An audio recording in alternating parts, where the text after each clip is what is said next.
It's the key ingredient in a trap, but it's not a trap for your body. Not really. It's a trap designed for your mind. And it all starts with this one kind of bizarre question. Why on earth would anyone pay money to buy stress? Because when you break it down, that's exactly what the nicotine cycle is. It sells you relief from a tension that it created itself. You know that feeling of calm or focus that people think they get? Well, it's an illusion. What's really happening is your brain is just hitting the snooze button on withdrawal symptoms, the craving that nicotine installed in the first place.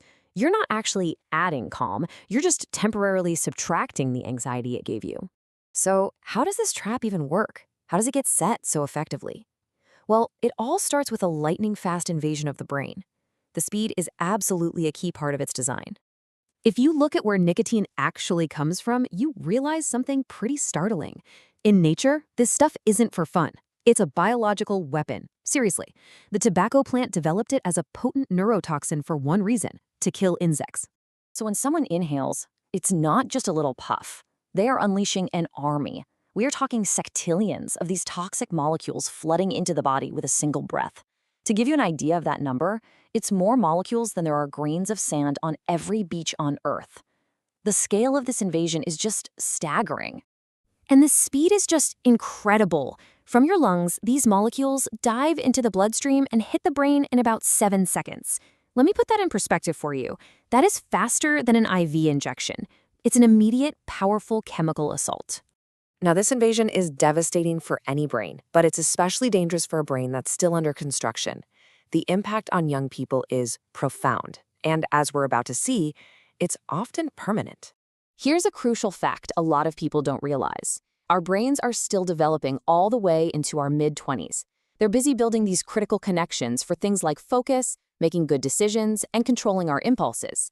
It's a really long and vulnerable construction phase. There's a perfect and honestly a pretty scary analogy for what happens. Exposing a young brain to nicotine is like smashing wet cement before it can dry. This isn't just a temporary hiccup. We're talking about permanent structural damage. It literally changes the blueprint of the brain. And the consequences of that, they're lifelong. This early rewiring leads directly to a future where it's harder to concentrate, it's tougher to control impulses, and the brain itself is now basically primed for a lifetime of battling addiction. But the damage isn't just locked away inside the brain. Oh no. Nicotine and the thousands of other toxins that come with it in smoke or vapor, they wage this quiet but relentless war on every single cell in your body. This isn't just about feeling a little off. We're talking about damage at the most fundamental level you can imagine. These chemicals actually corrupt and degrade your cells and your DNA, the very instruction manual for your body. It leads to this systemic breakdown over time. And the results of that cellular war are just devastating. We see chronically high blood pressure, incredible strain on the heart, and a massively higher risk for disease. The toxins that ride along with nicotine can open the door for at least 8 different types of cancer. It is a slow-motion catastrophe for the body.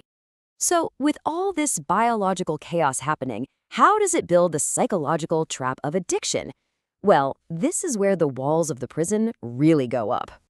See, the reason for using completely flips over time. In the beginning, a person might use nicotine to chase a feeling, right? That fake sense of calm or focus.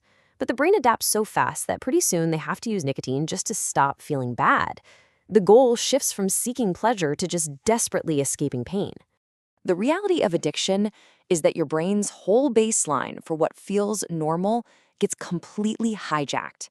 You end up walking on this toxic chemical crutch just to stay standing. Without it, you feel anxious, irritable, you can't focus. It becomes essential just to feel okay enough to get through the day. It's a pretty grim picture, I know, but understanding the trap, seeing how it's built, is the very first step to dismantling it. So now we can talk about how to break through these hidden walls. The most important message here is one of hope. This prison, as clever and sophisticated as it is, has an exit. Quitting isn't about losing something. It's an act of liberation. It's about taking back your brain, your health, and your freedom.